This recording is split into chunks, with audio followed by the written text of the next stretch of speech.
En principio, una de las cosas que me han gustado de cosas que dice Tomás en algún otro libro es el banquete kantiano, que eran estos banquetes donde Kant reunía a sus amigos en Königsberg para contar, arguir y bromear. Y me parece interesante que a modo de epígrafe también comenzar con dos párrafos breves, dos fragmentos breves del libro que estamos presentando hoy,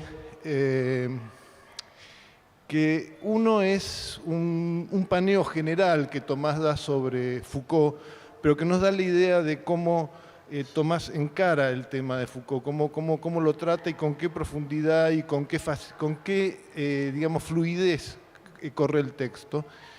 Y el otro es el cierre de el debate que tuvo Foucault con los psicoanalistas lacanianos, que marca quizás el humor con que esa situación fue dada. O sea, los lacanianos estaban un poco espantados porque sentían que Foucault, con el tema de la confesión y la dirección de conciencia, estaba vinculando muy directamente la confesión con el psicoanálisis. Así que les leo esto y después seguimos con otras cosas. En principio, el primer texto dice: hay pocas cosas más agradables para el aficionado a la filosofía que estudiar los textos de Foucault.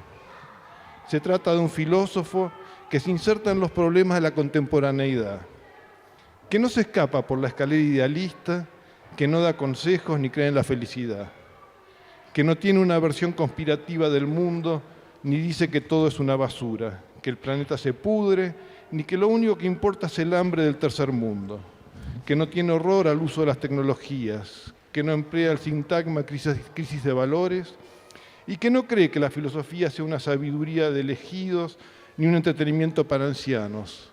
Tampoco cree en utopías ni habla de igualdad de géneros. No es un obsesivo por el derecho de las minorías, ni se victimiza, y si bien dedicó ingentes energías a darles un lugar teórico y político a los locos y a los presos, tampoco considera que unos y otros sean seres alados. Y esto creo que nos da una idea muy interesante de Foucault y de cómo Abraham corre con su pluma. La otra es el cierre de este debate con los lacanianos, y dice así, dice: el sol se fue dejando un resplandor mínimo en el horizonte. Se acabaron los sobrecitos de té y las botellas de agua.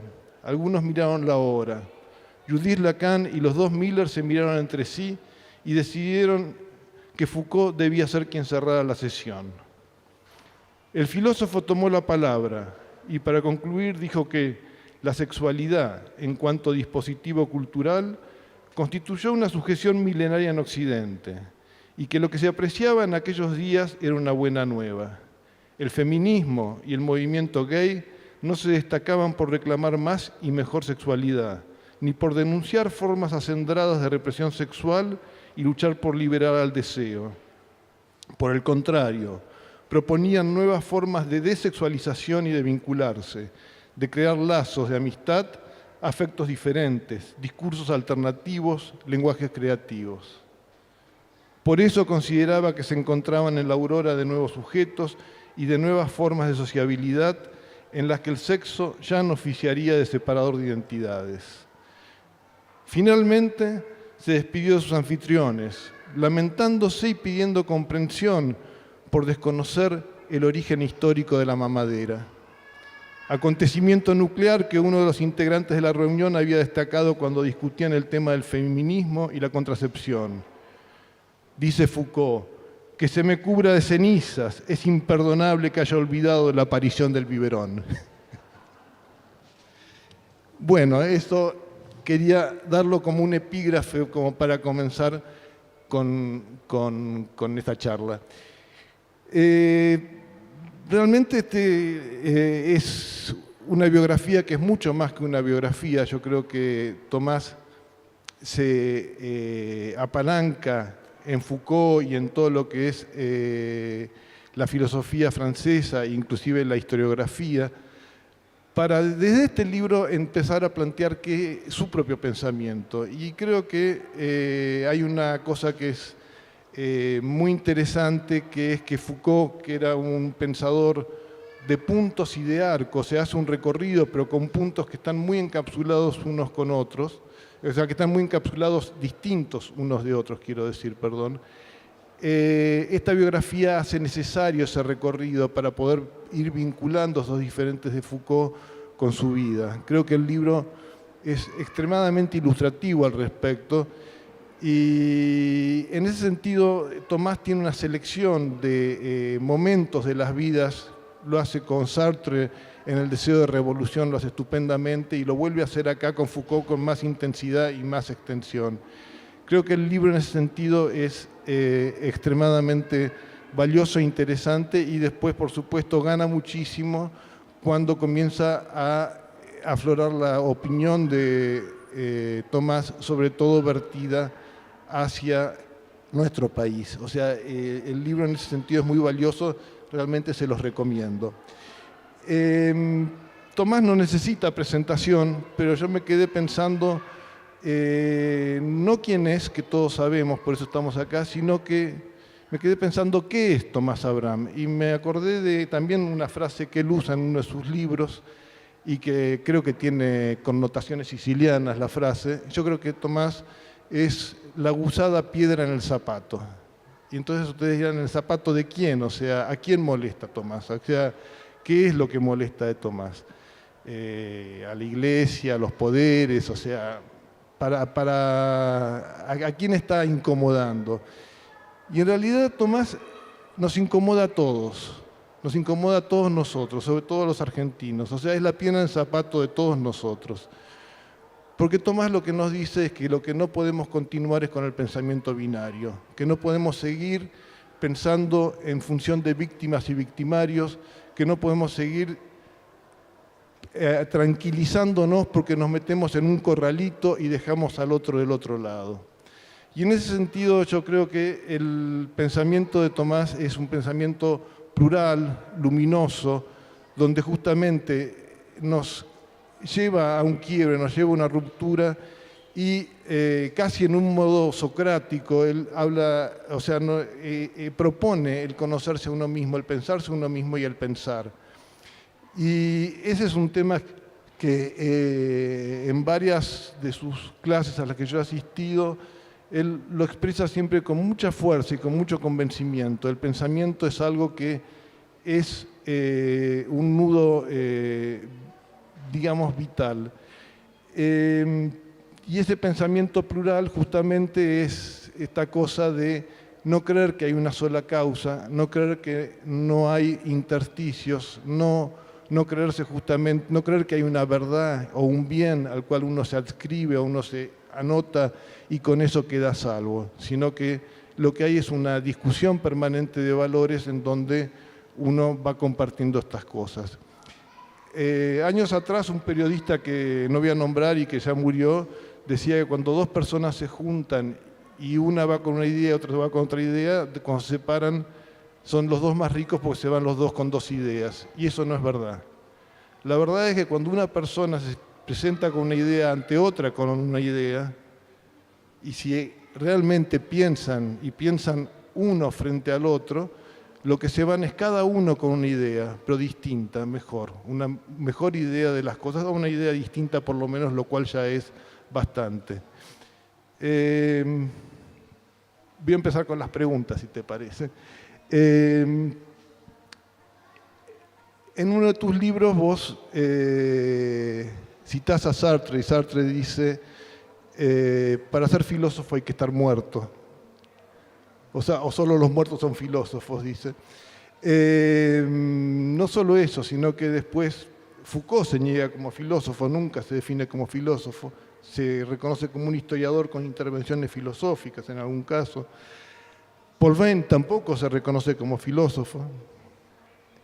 Giorgio Colli dice que los verdaderos hombres de conocimiento eran aquellos que desafiaban a los dioses por el saber y que se acaban con Platón, o sea que con Platón nace la filosofía. Y entonces yo te pregunto, ¿hay una diferencia entre pensar y filosofar? O sea, ¿realmente hay un contenido distinto en una cosa y en la otra? Y si así fuera, haciéndole la pregunta que le hicieron a Foucault alguna vez, ¿qué es usted, profesor Foucault? Digo, ¿qué es usted, profesor Abraham? Bueno, gracias. Opa, sí. ¿Qué tal? Buenas tardes a todos. Gracias por estar acá. Muchas gracias, Ramón. Bueno, tengo mucho que agradecer también a Javier Martínez, que es el director de las Bibliotecas Populares, a Paula, que está así porque me dio la bienvenida en Planeta, en Paidós, a Paulina, que anda por allá, de la prensa, y en este lugar tan fantástico, que realmente es la primera vez que vengo y no creo que sea la última.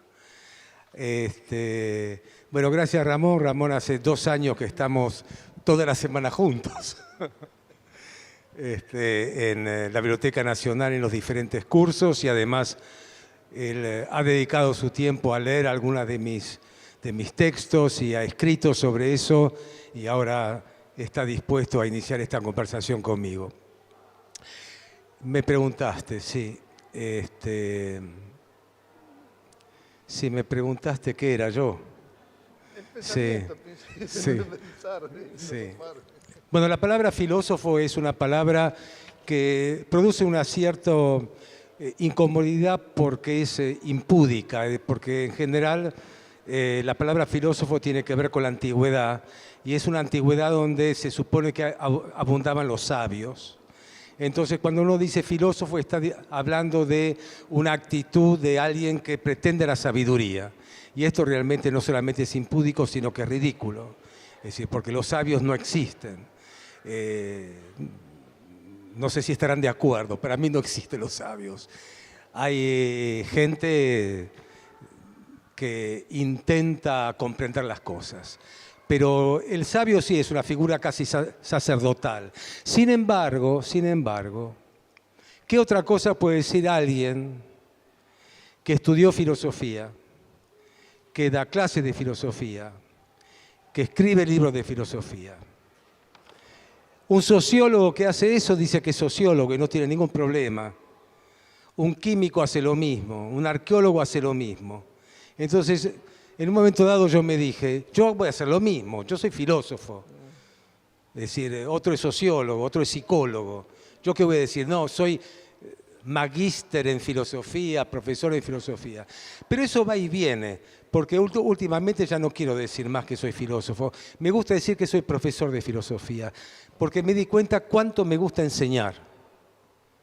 Me gusta mucho enseñar, y eso me di cuenta hace poco, después de 40 años de enseñar. Pero me di cuenta hace poco que me gusta enseñar, porque cuando no lo hago, me falta. Necesito hablar del modo en que habla un profesor. Y esto lo he hecho desde hace muchísimo tiempo. Entonces, ser profesor de filosofía, para mí alcanza. Por supuesto que también escribo, que es una actividad muy continua en mí hace mucho tiempo. También soy un escritor de filosofía. Pero, de todas maneras, filósofo no está mal. Me parece totalmente demagógico y ridículo decir que todos somos filósofos. Eso no es así. Nadie es filósofo porque ni Platón lo pensaba, que había un alma que tenía escrita la sabiduría. No todos somos filósofos. La filosofía no consiste en pensar. Pensamos todos. La filosofía es otra cosa. Con la filosofía uno construye pensamientos, no piensa. Uno piensa todo el tiempo porque somos seres conscientes y racionales. Pero en filosofía nosotros fabricamos pensamientos, fabricamos ideas, no recibimos las ideas. Las ideas no están, las ideas hay que hacerlas.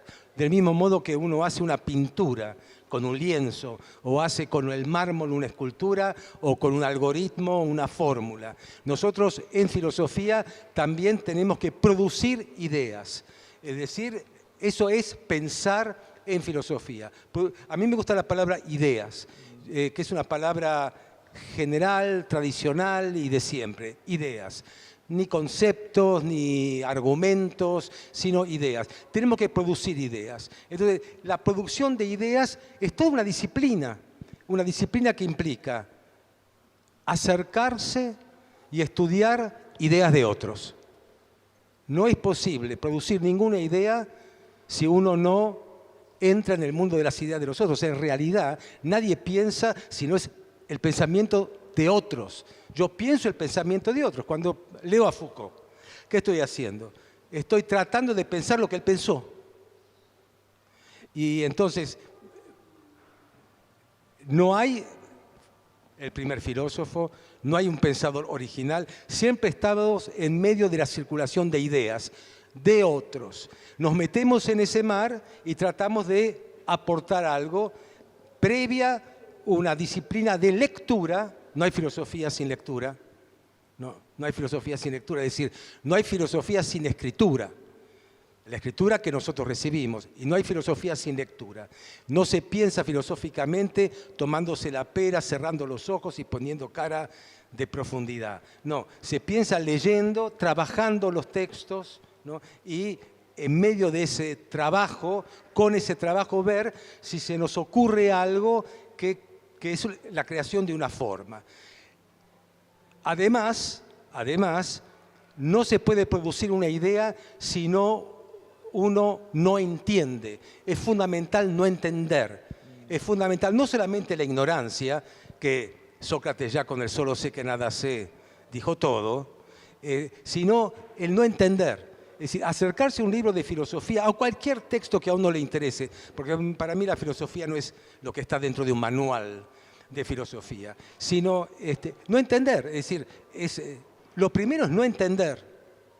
Y ante la dificultad que significa el no entender, empezar a tratar poco a poco de pensar. Muchas gracias. Para mí el tema de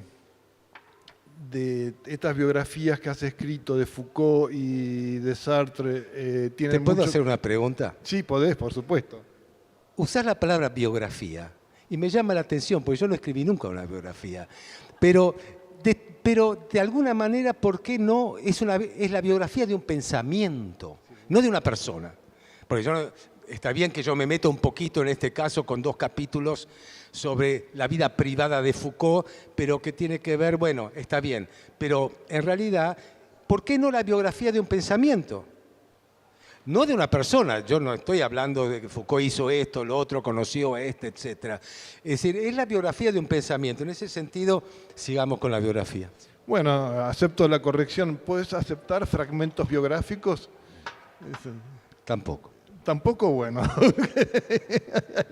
hay unas ciertas pinceladas de Sartre y de Foucault y de lo que era Francia en los 60. Vos fuiste a Francia, a París, en la mitad de los 60 y quedaste hasta el 72, tengo entendido, por ahí. Fuiste estudiante en Vincennes en el 69, alumno de Badiou, también alumno de Venn, creo, o por lo menos tuviste un trato directo con él. O sea, ¿cómo fue vivir allá? O sea, ¿qué te dejó en lo personal ese vivir? ¿Qué te agregó en tu modo de ver la vida, en tu modo de pensar justamente, el haber pasado esos años ahí? O sea, esa es mi pregunta. ¿Qué puede ser eso? Bueno, fue... es como que no se fue, sigue. Es decir, estamos con un libro de Foucault. ¿Te das cuenta? Yo lo conocí cuando tenía 22 años, 21 años. Tengo un poco más. Es decir, hace 50 años. Entonces, no se fue. Yo, por todos los medios, una cosa que me propuse fue no olvidar el francés. Cuando yo vine a la Argentina en el año 72, el francés se iba. Y entonces decidí que no se fuera, porque para mí la lengua francesa, que no conocía cuando fui a Francia, únicamente bonjour, la aprendía y fue muy importante para mí el aprendizaje del francés. Era una nueva lengua y yo tenía un cierto problema con las lenguas. Mi lengua materna no es el castellano, es el húngaro. Y yo con el húngaro tenía mucha dificultad y intenté por todos los medios de olvidarme de esa lengua, de deshungarizarme. Y el francés me ayudó mucho a deshungarizarme. Y eso me permitió a mí casi una nueva relación con el mundo. Y yo no quería perder el francés cuando volví a la Argentina porque tenía temor de volver a hungarizarme. Las lenguas tienen su propia vida. Entonces, eso siguió para mí. Yo llegué a Francia cuando tenía 19 años, en un universo totalmente desconocido y sin saber muy bien si me iba a quedar o no. Y el mundo filosófico para mí empezó allá. Y empezó conociendo allá y por primera vez viviendo solo, y conociendo y además con una sed de estudio muy grande. Y ahí me hice joven, es decir, ahí pasé todo tipo de vivencias personales. Viví el mayo del 68, que fue una fiesta que se celebra en el mundo, los aniversarios y todo eso. Y eso fue una experiencia muy importante para mí, porque coincidió un poco con una nueva universidad, con conocer a Foucault, y fue la inauguración de finalmente vincular la filosofía con la alegría, cosa que no se daba con anterioridad. La gente con la que yo trataba, los profesores con los que trataba, en los que yo circulaba la filosofía, la práctica filosófica era un acto severo. Es así.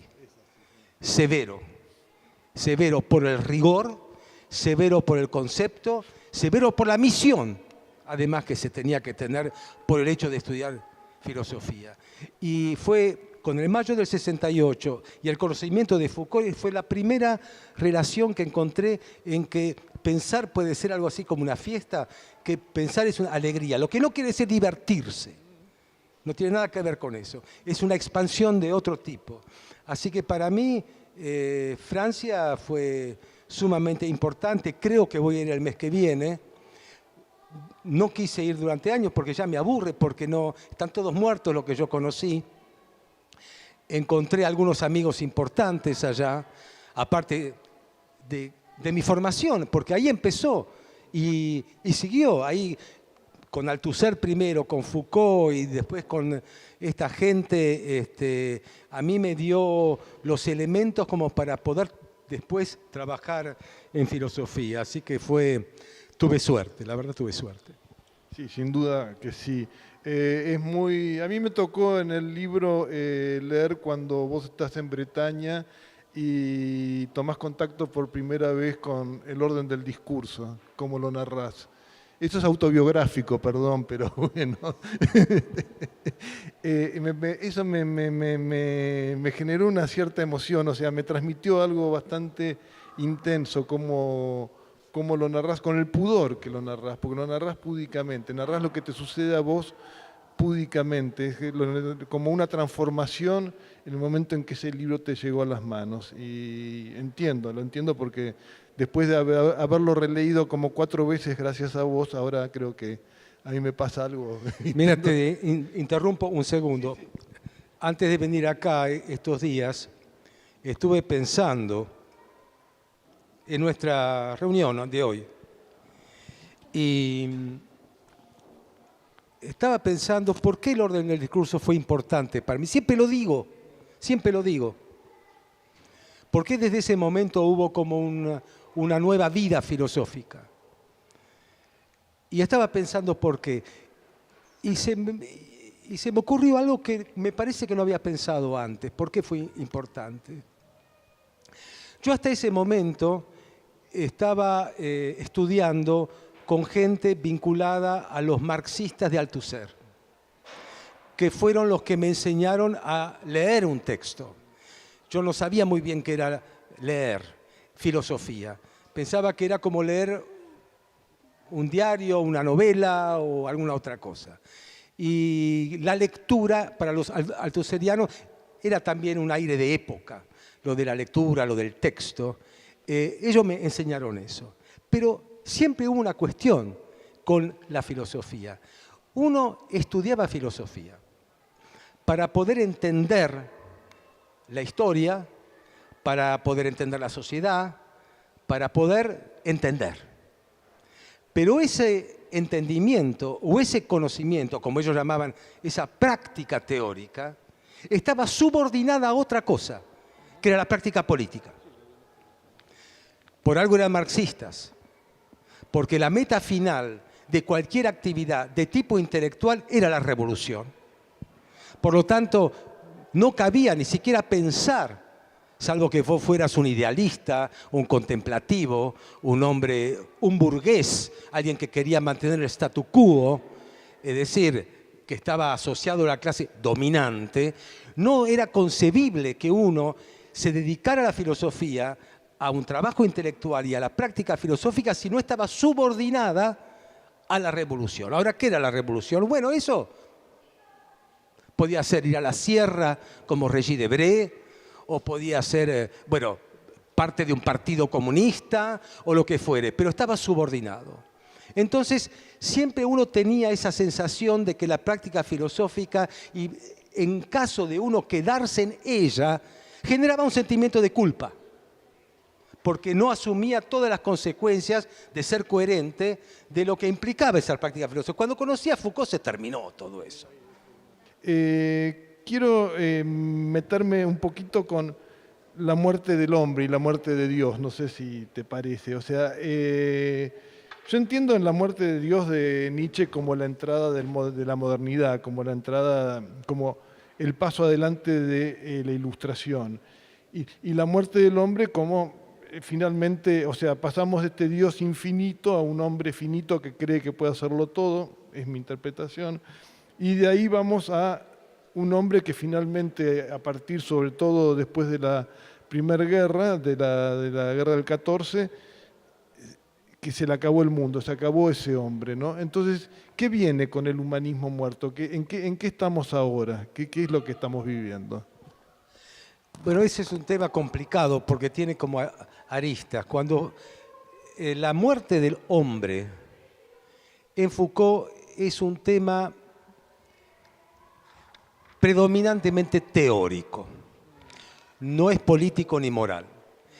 Tiene efectos en lo moral y en lo político, pero es un tema fundamentalmente teórico y además propio de la época.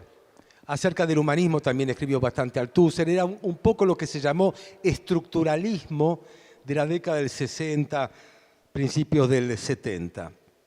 También se habló de la muerte del sujeto o de la escisión del sujeto, etc. Esto era como un problema típicamente francés, además. Esto no es un tema de los alemanes, ni es un tema de los ingleses, ¿no? Es un tema de cabotaje en Francia, ¿no? Es decir, había en el humanismo, sabemos que el humanismo es una palabra que uno puede hablar del Renacimiento, del humanismo renacentista o el humanismo de los derechos del hombre, de la Ilustración, etc. Pero el humanismo al que se refiere Foucault era como se trataba de la convergencia de una serie de líneas de tipo ideológico y teórico que se daban en la época y que permitían la conciliación de ideologías aparentemente disímiles, distantes entre sí. Una es el marxismo que se hace bueno después del 56, el marxismo de la coexistencia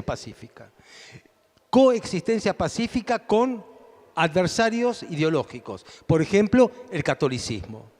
El catolicismo, a su vez, el cristianismo, pero fundamentalmente el catolicismo, también se empieza a hacer, digamos, de izquierda. Entonces, se hace humanista, ¿no? Con los personalistas, etc. Se acerca también al marxismo porque importa la justicia social y todos van convergiendo, por ejemplo, en la lectura del joven Marx, que habla de alienación, etc. Hay como gira alrededor de la problemática del hombre, ¿no? Una serie de direcciones ideológico-políticas de conciliación, ¿no? Althusser lo tomó de un modo dentro de la interna del marxismo, pero Foucault lo tomó de un modo mucho más complejo y mucho más interesante, que es la crítica a una corriente filosófica que fue la de su formación y de la formación de su generación, que se llamó la fenomenología, es decir, Husserl. Y también un filósofo de nota del que Foucault nunca menciona, salvo que fue muy importante, que es Heidegger. Entonces él ahí hace una lectura de la figura del hombre como una figura que es muy usada en las ciencias del hombre, que después la podemos llamar ciencias sociales, pero que por algo también se llamaban ciencias del hombre, en donde dice que en esta figura de las ciencias del hombre, basadas en la fenomenología y basadas en esta idea del hombre como centro, hay una trampa.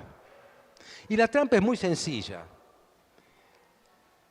En las ciencias sociales que tratan del hombre, de la conducta del hombre, del contexto histórico del hombre, de los hombres, de la sociedad de los hombres, hay una trampa, que aquel que se quiere conocer el mundo humano y el que lo conoce es parte del objeto de conocimiento, porque es un hombre.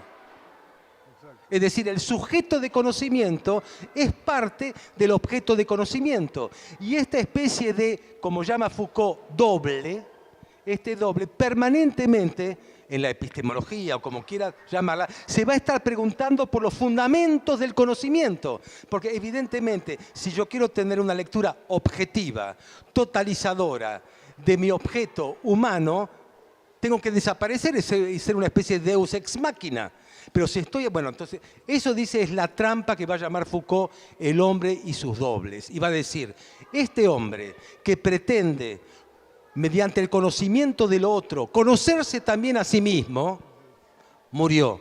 Porque hay nuevas disciplinas que piensan todo lo que atañe, entre comillas, a los hombres con otro lenguaje, que Foucault en ese momento va a llamar el lenguaje de los signos, o lo que fuere. Entonces, la muerte del hombre es la muerte de una perspectiva teórica que trata la conducta de los individuos desde el punto de vista del hombre con mayúscula. Eso murió. ¿Qué quedó? Bueno, entonces él dice, en esa época, año 66, publicó Las palabras y las cosas. Le rinde pleitesía al psicoanálisis tipo Lacan, a la antropología tipo Lévi-Strauss, a la lingüística de Jacobson y demás, a lo que él va a llamar la ciencia general de los signos. Después se mordió la lengua porque no siguió por eso. Pero esa muerte del hombre es un tema muy complejo de tipo teórico. Ahora, desde el punto de vista ético-político, el humanismo es un humanista. Esa persona es humanista, tiene sentimientos humanos, es un humanista. Es como que si uno desdijera eso, dice, es inhumano entonces. Es decir, como que no respeta valores morales, que no cree en el bien, si no es un humanista, etc. Yo, en todo caso, creo que la palabra humanismo o humanista, si no es definida un poco más concretamente, se pierden ciertas vaguedades. Es una estrategia de poder el uso del humanismo, ¿no es cierto? O sea, si vamos ahí. Y es interesante lo que decías del tema del conocimiento, porque después uno lo ve en las ciencias sociales como muchas cosas se reformularon a partir de esa búsqueda imposible de la objetividad, ¿no? O sea, eso lo ves mucho con Bourdieu, por ejemplo. Bourdieu es un gran cuestionador del tema. Me impresionó también en el libro el tema del capítulo de la verdad, eso se dice, cuando atacás el tema de la posverdad. Y me quedé pensando, o sea, hay una jurisdicción para la posverdad, hay una veredicción. Estamos en la aurora de la voluntad de mentir, como decís vos, en vez de la voluntad de saber o el coraje de la verdad o la voluntad de la verdad. Quisiera que me ampliaras un poco más eso, o sea, ¿hay una veredicción de la posverdad, por ejemplo? O sea, ¿vos crees que sí o...? No, eso de la posverdad, ¿no? Cuando a algo le ponen la palabra post, ya sabes que es Una truchada. una truchada. Yo llegué a una conclusión que por ahora la mantengo. Existe la mentira. Yo de verdad no sé mucho, pero huelo la mentira. La huelo, tiene olor. Existe la mentira. Existe además la voluntad de mentir. Hay una voluntad de mentir. Yo creo que la posverdad es un pequeño capítulo de la voluntad de mentir. Existe la voluntad de mentir. Yo diría que no soportamos la mentira, no que buscamos la verdad. No soportamos la mentira. Es decir, hay quienes no soportan la mentira. Esos que no soportan la mentira no necesariamente buscan la verdad o el no soportar la mentira. Hay reacciones y resistencias a la mentira. Entonces existe la mentira. Con respecto a la verdad cumple la misma función de absoluto que cumple cualquier absoluto. Es decir, creer en algo permanente. Esto lo vieron los griegos. Cuando los griegos hablan de usía o de sustancia, etcétera, o de esencia, ¿de qué están hablando? De la existencia de algo permanente. No digo eternidad, digo permanente, de algo que no cambia. Entonces, posiblemente nosotros, como diría Paul Venn, ¿no?, en nuestros instintos arcaicos necesitemos alguna permanencia, vaya a saber. Pero es lo permanente. Ahora, sostener la existencia de lo permanente, llámese como se llame, Dios, verdad, o lo que fuere, ¿no?, o el cerebro para la neurociencia, no sé, alguna sinapsis especial. Es decir, lo permanente, aquello que no cambia, ¿no? En realidad nosotros somos seres históricos donde la historia se define porque cambia. Hay historia porque hay novedad. Si no hubiera novedad, no existe la historia. Nosotros conocemos el cambio, nosotros conocemos la transitoriedad, nosotros conocemos la finitud, conocemos la contingencia, lo que se transforma. Nuestro cuerpo se transforma, nuestra vida parece que se acaba también. Es la novedad. Es la novedad. Entonces nosotros conocemos eso. Ahora, con respecto a la verdad, ¿no?, yo creo que nosotros jamás vamos a aceptar algo como que la verdad no existe, ¿no? Foucault tomó por otro lado, por la veredicción. Foucault es un filósofo lector. Y como filósofo lector, filósofo de textos, filósofo que trabaja los otros textos, para él lo que le interesa es cómo se dice la verdad. Porque la verdad se dice. La verdad no es. La verdad no es un ser. La verdad se dice. Cuando uno dice que la verdad se dice, ya está entrando en un terreno que tiene que ver con la historia. Porque si la verdad se dice, es que su decir no es cualquier decir. Es un decir que hace autoridad. Entonces, las relaciones entre la verdad y la autoridad es lo que le va a llamar veredicción, que analiza distintos tipos de veredicciones, como la confesión cristiana o como la parresía o lengua franca de los cínicos, etcétera, ¿no? Es decir, la verdad se dice y cuando lo que se dice oficia o tiene la función de verdad es porque tiene una autoridad. Y si tiene autoridad, existe una institución. Porque no hay autoridad sin institución. Instituye normas. Por eso Foucault siempre relacionó el poder con la verdad. Pero no este poder que no se sabe qué es, que como una cárcel, etcétera, sino su función de autoridad. Por lo tanto, en ese sentido, cuando hablamos de verdad, no puede ser una verdad inmaculada, virgen, que vuela, que desciende como una sustancia permanente, como un ideal moral, etcétera, sino que es concreta, es histórica, tiene relación con normas, con instituciones y se dice de una cierta manera. Pero genera una resistencia enorme, o sea, la incertidumbre asusta muchísimo. Vivir con esta verdad que es de alguna manera contingente, que responde a un campo, a una jurisdicción, y que finalmente es solamente una relación o un decir, provoca resistencia, provoca incomodidad, provoca la búsqueda de una verdad constante, o sea, permanente en serio, ¿no? No sé, yo tengo muchos miedos, ese no lo tengo. Ah, bueno. No, yo tengo muchos miedos, pero ese no lo tengo. Y creo que nosotros a veces nos hacemos el relato de ese miedo. Es decir, ¿cómo vive un ser humano común y corriente? Con la verdad, con la no verdad, etcétera. Y todo el tiempo decidimos cosas. Y todo el tiempo tenemos una conducta y todo el tiempo aceptamos unas cosas y otras no las aceptamos sin preguntarnos por un valor absoluto o porque es el bien. Yo, para pensar lo que está bien y lo que está mal, no tengo una teoría del bien. La filosofía no es eso, no es teorizar sobre todo y tener una teoría sobre todo. Y sin embargo, para mí hay cosas que están bien y cosas que están mal. Pero si vos me decís, bueno, ¿desde qué punto de vista? Se terminó la conversación, soy muy empírico en eso.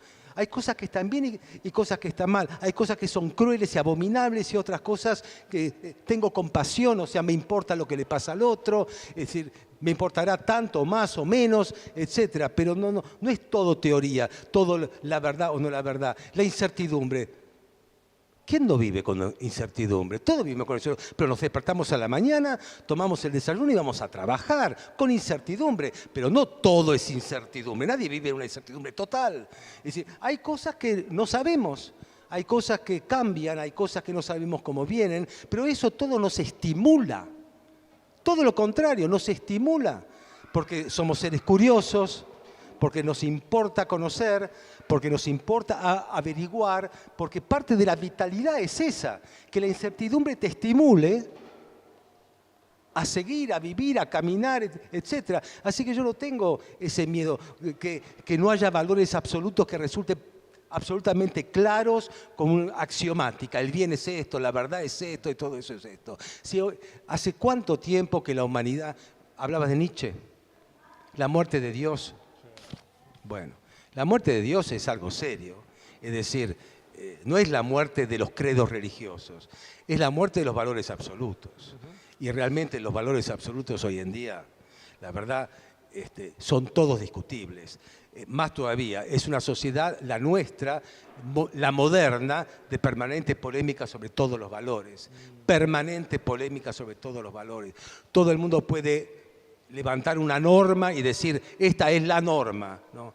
Y en cualquiera cuestiones que tienen que ver con la vida humana, nos vamos a poder discutir sobre los fundamentos. Esa es la muerte de Dios. La muerte de Dios es lo que llamaba Nietzsche, la transvaloración, la permanente discusión sobre los valores.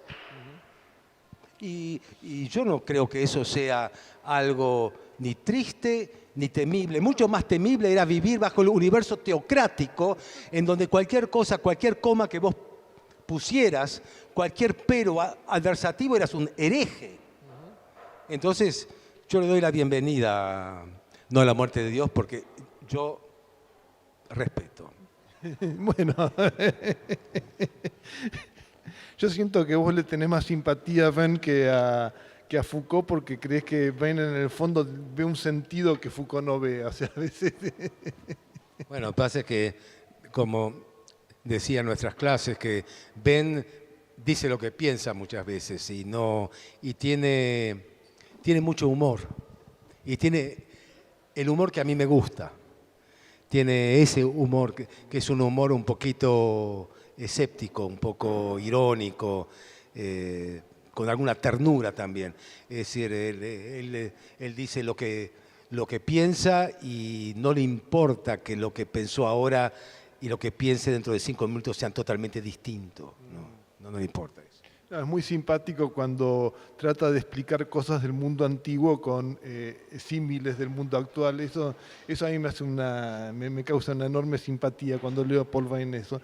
Tenés este capítulo de el eurocentrismo, de esta cosa de la visión occidental de Foucault, pero hay párrafos que me parecieron muy jugosos. Me pareció interesantísimo cuando vos decís que el eurocentrismo no se cura con indigenismo. Me parece brillante, me parece una cosa totalmente brillante. Y también me parece muy interesante el concepto de no el concepto, sino la creación del concepto de la pobreza como un sistema de castas. Cuando decís, bueno, pobre es un tipo que tiene más o menos que otro, y sin embargo se usa como un sistema de castas, y eso lo relacioné con una determinada inteligencia que usa todo esto como una estrategia de poder justamente, y que lo usa dentro de la corrección política, ¿no? Está la corrección política de el eurocentrista, la defensa de los pueblos originarios, los pobres, y que todo está manejado y no sé si puedes ampliar un poquito sobre el tema, porque me pareció realmente muy rico.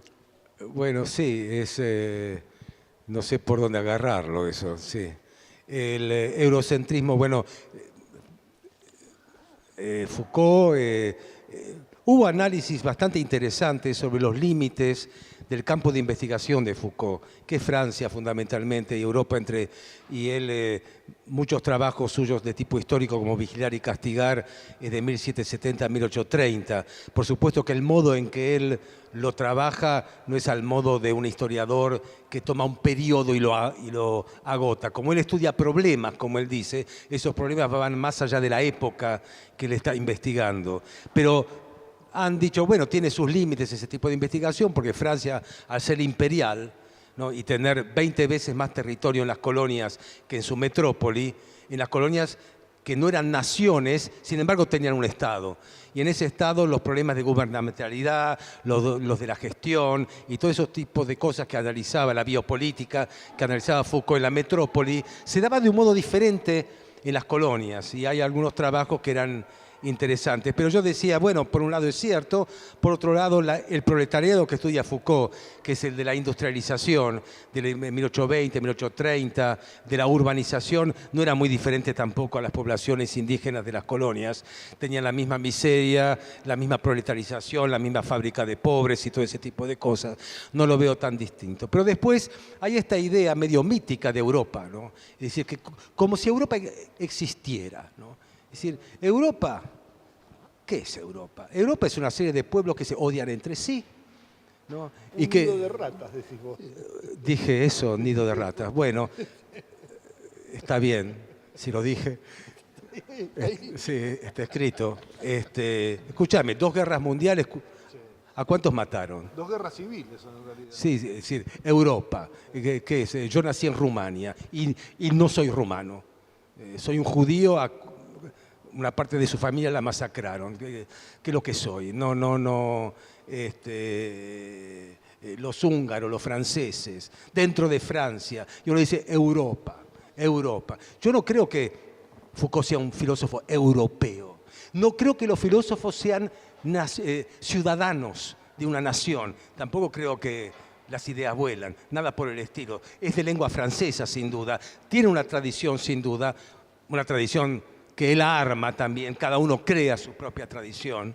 Es decir, no distingo a los filósofos por el lugar de nacimiento, sino por la producción de sus ideas. Y sus ideas van por cualquier lado y uno se las puede apropiar y hacer con ellas lo que quiera. Pero el tema de Europa, contra Europa, el mito Europa le vamos a oponer otro mito. Por ejemplo, el pensamiento latinoamericano. Y entonces, ahí agarramos ahí un gran globo y metemos a todo el mundo adentro. Dice, bueno, pero Borges no me entra. Bueno, ¿qué podemos hacer para meterlo a Borges en la literatura latinoamericana como si fuera un Arguedas peruano? Es decir, va como Asturias o va como el otro. Lo mismo con los filósofos. Si un filósofo habla sobre Foucault, entonces europeizante. Un mito contra otro mito, ¿no? Entonces, para mí la filosofía es como la literatura, tiene como el arte en general, tiene esta particularidad. Foucault escribió un texto que se llama, que es un autor, ¿no? Pero esto tiene la particularidad que está hecho por individuos singulares, es decir, autores, no por escuelas, no por cánones, sino por singularidades. Y en realidad un libro no es igual a otro libro, un autor no es igual a otro autor, y un autor no es igual a sí mismo. Y el caso de Foucault es paradigmático, es paradigmático. Vos sabés, lo hemos hablado varias veces, si uno borra el nombre de autor la palabra Michel Foucault de sus libros y los pone juntos y llama a alguien para que ponga nombre de autor, todos le van a poner un nombre distinto. Hasta cambia de estilo. Cambia de estilo de escritura. Sí, cambia de estilo de escritura. No todos lo hacen, algunos lo hacen, pero son seres singulares. Por eso son tan grandes. Porque si no los podríamos poner dentro de una conejera y decir, bueno, los románticos o los surrealistas, etcétera, ¿no? Por supuesto que hay estilos que se transmiten y hay inspiraciones que se contagian, pero si no hay una singularidad se pierde en el anonimato. Bueno, no sé cuánto tiempo tenemos antes de que nos echen. Creo que tenemos unos segundos más. ¿Nada más? Me pareció interesantísimo el rescate que haces de la situación de Milagro Sala, cuando haces tus aproximaciones biopolíticas a la Argentina, la contraposición de Alberdi con Sarmiento, o sea, la educación contra el trabajo no instruido, la fuerza de trabajo pura, el criollismo e inmigración, y cómo entre el criollismo y la inmigración, o sea, tomás el caso de Milagro Sala como el poblador originario, por ser correctos políticamente, que finalmente encausa e incomoda, y justamente creo que queda muy marcada esa incomodidad que genera Milagro Sala, y lo interesante es que vos no intentás demostrar si es inocente, culpable, ni nada de eso, sino que la trabajás exactamente como el caso de la persona que lucha por reubicarse dentro de una determinada situación sociohistórica. Estoy de acuerdo. Bueno, creo que terminé. Estoy de acuerdo con lo que vos decís. Sí, porque viste, es un tema que en general las reacciones que uno recibe son no, pero todos los juicios que tiene y robó, mató y todo ese tipo de cosas, ¿no? Y a mí lo que me interesa es otra cosa. Me parece que es algo para pensar. Los libros que se escribieron sobre Milagro Sala, que yo tomo como fuente, que es Verbitsky y el de Duhovne Ortiz, yo los critico porque son libros panfletarios. Pero apuntan a algo que es muy interesante, como una población autóctona que ha vivido desde que la memoria resulta, con problemas de resignación cultural, de alcoholismo, de sujeción y opresión y violencia contra la mujer, de drogadicción, de falta de trabajo, de falta de vivienda, de desnutrición infantil, de falta de escuelas y demás, de repente hay un movimiento de tipo político, pero al mismo tiempo comunitario, que enfrenta todo eso rodeada por una cultura y por un cuerpo político corrupto, no importa el partido político que sea, todos cómplices, fuera de los gobiernos militares que también existieron, ¿no? En donde las redes de narcotráfico son poderosísimas, donde los jueces son peones de ese narcotráfico, en donde todos han sido cómplices de la miserabilidad de esos pueblos que son decenas y decenas de miles, que de repente haya habido una reacción así, ¿no? Para construir viviendas, construir escuelas, construir cybercafés, parar el asunto de la violencia contra la mujer, dar trabajo, alcoholismo cero en lo posible, hacer su propia vivienda, cultura del trabajo, mucha disciplina. Bueno, es lo que dijo Sarmiento. Entonces, a mí me interesó eso, que no fuera un movimiento social de reivindicación para que el Estado dé, nada más. Y que no sea algo que de condena al sistema, sino que dentro del sistema, ¿no?, con ayuda estatal, pero con la ayuda estatal hacen otra cosa, tratan de tener autonomía. Y pelearon la autonomía, tuvieron bastantes conflictos con el gobierno de turno, que era el kirchnerista, tuvieron conflictos porque querían autonomía. Y bueno, eso a mí me interesó como fenómeno. Y como yo había hablado de los gauchos y había escrito en este capítulo sobre los inmigrantes, me faltaban los famosos pueblos originarios, pero yo no me voy a poner a hablar de la cultura, de la Pachamama, de la chicha y de todo ese tipo de cosas, porque a mí en general las mitologías me aburren, pero hasta la griega me aburre.